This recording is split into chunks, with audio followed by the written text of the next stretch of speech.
আসসালামু আলাইকুম রহমতুল্লাহি ওবরকাতুহু। সম্মানিত দর্শক, আজকে যে বিষয়টি নিয়ে আলোচনা করব এটি ফেসবুক একটা ট্রল নিয়ে। আমাদের দেশে এখন যে অবস্থা শুরু হয়েছে তাতে করে ডক্টর মোহাম্মদ ইউনূস নামে যে কোনো একটা মানুষ বাংলাদেশে ছিলেন, তিনি যে নোবেলের মতো একটি মর্যাদাপূর্ণ পুরস্কার পেয়েছেন, যিনি বাংলাদেশে গত ১০০ বছরে বিভিন্ন সেক্টরে যারা সফল হয়েছেন তাদের মধ্যে ওয়ান অফ দ্য টপ 10। আর যদি অর্থনৈতিক সেক্টর বলেন এবং গ্লোবালাইজেশন বলেন, তাহলে গত ৫০ বছরের মধ্যে তার মতো এরকম আন্তর্জাতিকভাবে স্বীকৃত এবং আন্তর্জাতিকভাবে পরিচিতি বাংলাদেশে কোনো ব্যক্তি পাননি। এটা হলো বাস্তবতা। ব্যক্তিগত জীবন অত্যন্ত স্মার্ট, দেখতে যথেষ্ট সুন্দর, এভারেজ বাঙালির মতো চেহারা হলেও তার দ্যুতি, ব্যাপ্তি, মানে এখন তার বয়স ৮৮ বছর। এই সময়টিতে তিনি যে তারুণ্য ধরে রেখেছেন, তার কথার যে ধারাবাহিকতা এবং তিনি এখনও যেভাবে ছুটোছুটি করতে পারেন বা করছেন, এটি আমরা তার চেয়ে প্রায় ২৫ বছর, আরও বেশি ২৮ বছরের ছোট হওয়া সত্ত্বেও এই প্রাণশক্তি আমাদের মধ্যে নেই। তো সেই মানুষটি মাত্র ১৮ মাস রাজনীতির সংস্পর্শে এসে এতটা অপমানিত, এতটা অবদমিত, এতটা নিগ্রহ এবং যাকে বলা হয় এতটা পচে গলে গান্ধা হয়ে গেছেন, যার কারণে আমাদের এই সমাজে তাকে টিটকারি করা, তাকে একটা খোঁচা দেওয়া, তাকে আক্রমণ করা, তাকে গালাগালি করে একটু মনের ঝাল মেটানো, এটা বাংলাদেশের মানুষের সাধারণ একটা ফেনোমেনা হয়ে গেছে।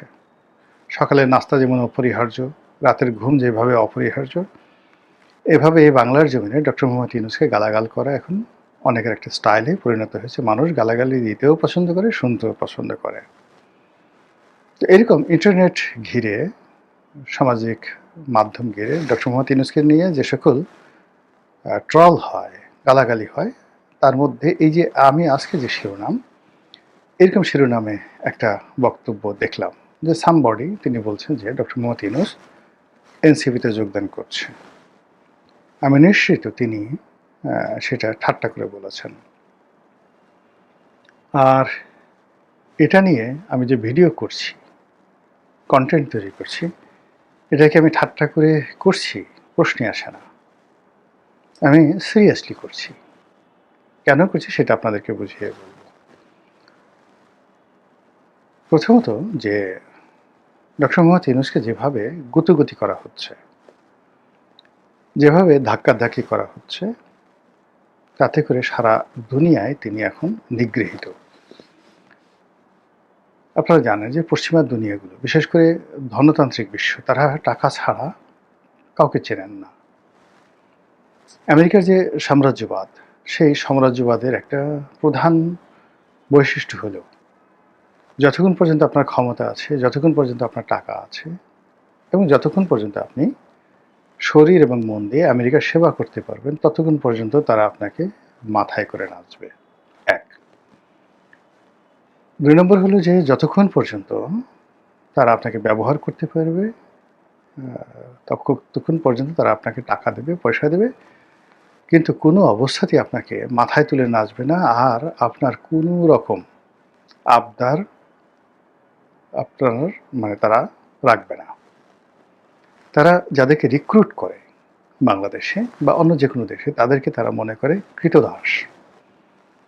ক্রীতদাসের কাজই হলো মালিকের যাকে বলা হয় তাবেদারি করা। ক্রীতদাসের কাজই হলো মানুষের মালিকের আনুগত্য করা, মালিকের হুকুম তামিল করা। কিন্তু ক্রীতদাস মালিকের কাছে কিছু চাইবে, এটা মহাকালের ইতিহাসে কোনো মালিক এটা কখনো গ্রাহ্য করেনি, সহ্য করেনি। একইভাবে আমেরিকা বাংলাদেশে তাদের যত এজেন্ট, সেটা এফবিআই এজেন্ট হোক, সিআইএ এজেন্ট হোক, পেন্টাগনের এজেন্ট হোক, তাদের স্টেট ডিপার্টমেন্টের এজেন্ট হোক, কিংবা কোনো লবিস্ট ফার্মের এজেন্ট হোক, এনি অফ দ্য এজেন্ট, তাদের প্রয়োজনে তারা এজেন্টকে ঘোরায়। কিন্তু এজেন্ট যদি কখনো তাদের কাছে কোনো কিছু চায়, মুহূর্তের মধ্যে তারা সেই এজেন্টটাকে মাইনাসের খাতায় ফেলে দেয়। যেহেতু রাজনীতির সঙ্গে সংবাদপত্রের সঙ্গে দীর্ঘদিন ধরে আছি, এই বাংলাদেশে কারা ভারতের এজেন্ট, কারা রয়ের এজেন্ট, সিআইএর এজেন্ট, কাউকে কাউকে দেখার সুযোগ হয়েছে সে ৮০-র দশক থেকে। সাম্প্রতিক সময় যেমন একজন লোক, শেখ হাসিনার জামানাতেই একজন লোক হঠাৎ করে তিনি নিজেকে আমেরিকার এজেন্ট, আমেরিকার দালাল, সিআইএর এজেন্ট এগুলো প্রকাশ্যে বলার তিনি যাকে বলা হয় মনে করতেন যে এটা বললে বোধহয় তার সম্মান বাড়বে। বউ বাচ্চা নিয়ে আমেরিকান ক্লাবে গিয়ে আড্ডা মারা, রাষ্ট্রদূতদের সাথে ছবি তোলা আর সেই কথা বিভিন্ন জায়গায় প্রচার করা, এটা তার একটা রোগে পরিণত হলো। আমি যেহেতু ঘনিষ্ঠ ছিলেন আমি তাকে বুঝেই বললাম যে ভাই এটার পরিণাম ভালো হবে না, ওরা আপনাকে ব্যবহার করছে এবং তারা আপনাকে জাস্ট লাইক এ চাকর হিসেবে মনে করছে। আপনি যদি পারেন তাহলে যে কোনো একটা সুপারিশ করে দেখেন তো সেই কাজটা সে পারে কিনা। তো তিনি বেশ কনফিডেন্ট নিয়ে বললেন যে আপনি বলেন কি করতে হবে, ওরা আমার সব কথা শুনবে, এই ডোনাল্ড লো, অমুক লোক ইত্যাদি ইত্যাদি আমার সঙ্গে চলে। তো আমি তাকে ছোট্ট একটা জিনিস বললাম যে দেখেন তো এটা পারেন কিনা। আমি জানি যে এটা হবে না, তো সেটা সে আর পারেনি, বলছে বা বলেনি, হয়তো বলেছে, কিন্তু ওই ঘটনার পর অর্থাৎ যেই মুহূর্তে সেটা বলেছে সেই ঘটনার পরে একইভাবে আমেরিকা তাকে ব্ল্যাকলিস্ট করে ফেলেছে। সে আমেরিকার খাতায় আর নেই। এখনও লোকজন তাকে অনেকে ভাবে আমেরিকার সাথে তার ভালো সম্পর্ক, কিন্তু আমেরিকার কোনো দপ্তরের সাথে তার কোনো ভালো সম্পর্ক নেই, যোগাযোগটা পর্যন্ত নেই। এই গেল এক। আর এক লোক এরকম ভারতের দালাল ছিল দীর্ঘদিন। তো ভারতের দালাল ছিল, কিন্তু সেই ভারতের কাছ থেকে টাকা নিয়ে সে কিছু কাজকর্ম করার চেষ্টা করেছে, কিন্তু ভারত যখন বুঝতে পেরেছে যে এই টাকা যে উদ্দেশ্যে দেওয়া হয়েছিল সেই উদ্দেশ্যে ব্যবহার না করে সে একটা অ্যাপার্টমেন্ট কিনেছে বা একটা জমি কিনেছে, এরকম একটা কথাবার্তা। দেখা গেল ভারত তার মানে ভিসা বন্ধ করে দিয়েছে, তার জীবন নিয়ে টানাটানি। এবং আওয়ামী লীগ সরকারের আমলে তার ব্যাংক অ্যাকাউন্ট তলব, তাকে ডিবি অফিস, এসবি অফিস থেকে শুরু করে যে টানা হেঁচড়া করে তার লোকজনকে যা কিছু করে তার জীবন তছনছ করে দিচ্ছে। কিন্তু সে এখনও বলে বেড়াচ্ছে ভারতের সাথে তার খুব ভালো সম্পর্ক, আর এই ভয়ে অনেক লোক এই তাকে তাদের দালাল বা এজেন্ট হিসেবে নিয়োগ করছে। তো এই হলো আমাদের দেশের যে বিভিন্ন গোয়েন্দা সংস্থা, তারপরে বিভিন্ন যে লোকজন তাদের কর্মকাণ্ড। তো এইভাবে আমেরিকা বলেন, ভারত বলেন, অন্যান্য যারা বলেন তারা তাদের এজেন্ট নিয়োগ করে, তারা তাদের লোকজন নিয়োগ করে, তারপর আবার সময় মতো তাদেরকে ছুঁড়ে ফেলে দেয়। তো সেক্ষেত্রে আমেরিকার যারা এই রেজিম চেঞ্জের এজেন্ট ছিলেন শেখ হাসিনার জামানাতে, আমেরিকা তাদেরকে ফেলে দিয়েছে। কোনো অবস্থাতেই আমেরিকা কাউকে ওন করে না, যেটা চীন করে, যেটা রাশিয়া করে। আমি সিঙ্গাপুরের প্রয়াত প্রেসিডেন্ট লি কুয়ানের একটি বক্তব্য শুনছিলাম যে চীনের সঙ্গে তাদের একটা সম্পর্ক হলো, চীন যখন যেটা বলে প্রথমত অনেকক্ষণ শোনে আর চিন্তা ভাবনা করে বলে।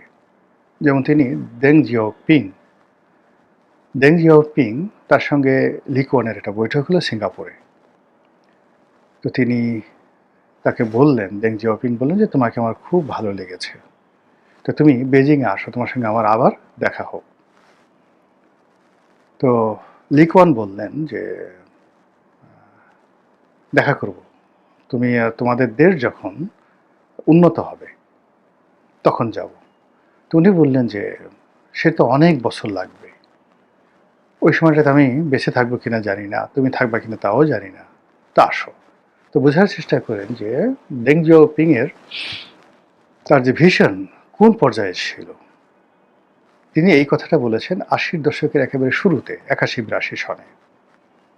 কিন্তু ৯৬-৯৭ সনে মানে চীন যে পর্যায়ে চলে গেছে, তো ওটা দেং জানতেন কিন্তু তিনি সেটা বলেননি। দ্বিতীয়ত তার কাছে একটা বিষয় তিনি জানতে চাইলেন, বলতে চাইলেন। যেমন মালয়েশিয়াতে যারা কমিউনিস্ট করতো, তো তাদেরকে অস্ত্র দিত, সিঙ্গাপুরের সরকারকে হটানোর জন্য চীন দিত। তো এটা নিয়ে প্রশ্ন করা হলো যে তোমাদের তো রাষ্ট্রীয় পলিসি হলো যে কমিউনিজম এমন একটা ব্যাপার, তারা অন্য দেশের ইন্টারনাল ব্যাপারে ইন্টারফেয়ার করবে না। তো তুমি সিঙ্গাপুরের রেজিম চেঞ্জ করার জন্য মালয়েশিয়ান কমিউনিস্ট পার্টিকে টাকা দিচ্ছ কেন, অস্ত্র দিচ্ছ কেন? তো দেং বললেন যে আমি তো এই বিষয়টা জানি না, আমি খুব দ্রুত মানে জেনে ব্যবস্থা নিয়ে তারপর তোমাকে জানাবো। ঠিক এর 18 মাস পরে দেং জিয়াওপিং তাকে বললেন যে তুমি যে অভিযোগ করেছিলে সেটা আমি তদন্ত করেছি, তদন্ত করার পর সত্যতা পেয়েছি, তারপরে সেটা বন্ধ করেছি, নাও ইউ আর সেফ। আমি যেটা পেরেছি এখন আমি তোমাকে এটা বললাম। তো এটা হলো চীনা জাতির কমিটমেন্ট, কথা বলার ধরন, কাজ করার ধরন। এবং তারা তাদের যে রাজনীতির এবং সভ্যতার 5000 ইয়ার্স অফ সিভিলাইজেশন, এটা তারা স্মরণ করে। এবং এখনও চীনের যারা লোকজন আপনি দেখবেন সেই ইউনানি চিকিৎসা, সেই শিহুয়ানটি, সেই কনফুসিয়াস, সেই তাওইজম, এই জিনিসগুলো নিয়ে তারা আছে। তারা আধুনিক চিন্তা করে না, সব পুরনো চিন্তা ধ্যান ধারণা এটা করেই তারা আজকের এই জায়গাতে আসে, দে আর প্রাউড অফ ইট। কিন্তু আমেরিকা হলো জাস্ট আজকের দিনের কথা চিন্তা করবে, not yesterday, even not for tomorrow. আগামীর কথা চিন্তা তারা করে না, গতকালের চিন্তা করে না, আজকের এই বাস্তবতায় ফলে তাদের বন্ধু বানাতে দেরি লাগে না, শত্রু বানাতে দেরি লাগে না। এই জন্য তারা ঘাটাঘাট করে কেটে ফেলে। এবং আপনি তো 100 বছরে আমেরিকার ইতিহাস দেখেন, 100 বছর না, ঠিক 90 বছরে আমেরিকার ইতিহাস দেখেন, প্রথম মহাযুদ্ধ থেকে আজ পর্যন্ত একটি সিঙ্গেল সম্পর্ক তারা রাখতে পারেনি। তো সেই অর্থে বাংলাদেশে যারা আছে তারা আমেরিকার এজেন্ট হয়ে যারা কাজ করেছিল, রেজিম চেঞ্জ করেছিল, শেখ হাসিনার পতন ঘটিয়েছিল, তাদের মধ্যে যদি ইউনূস সাহেব থাকেন, আই ডোন্ট নো, আল্লাহ জানেন, তাহলে তিনি খরচের খাতায় পড়ে গেছেন। কিন্তু ইউনূস তো ধনী ব্যক্তি, তার অনেক টাকা, সারা দুনিয়াতে তার টাকা আছে, বাংলাদেশে তার অনেক টাকা, আপনি আমি সেটা কল্পনাও করতে পারি না। ফলে তার টাকা, তার বুদ্ধি, তার কানেক্টিভিটি, এর কোনো কিছু নিয়ে সে বসে থাকবে না। সে জানে যে আমি যদি দুর্বল হই, অসহায় হই, তাহলে আমাকে শেষ করে দেবে, পাড়িয়ে মেরে ফেলবে। এবং যেহেতু তার ইউরোপে যাওয়ার কোনো সুযোগ নেই, আমেরিকাতে ফিরে যাওয়ার সুযোগ নেই, সে দ্বিতীয়বার তাবেদার হচ্ছে না, এর কারণ হলো আমেরিকা তাকে সেই সুযোগ দেবে না।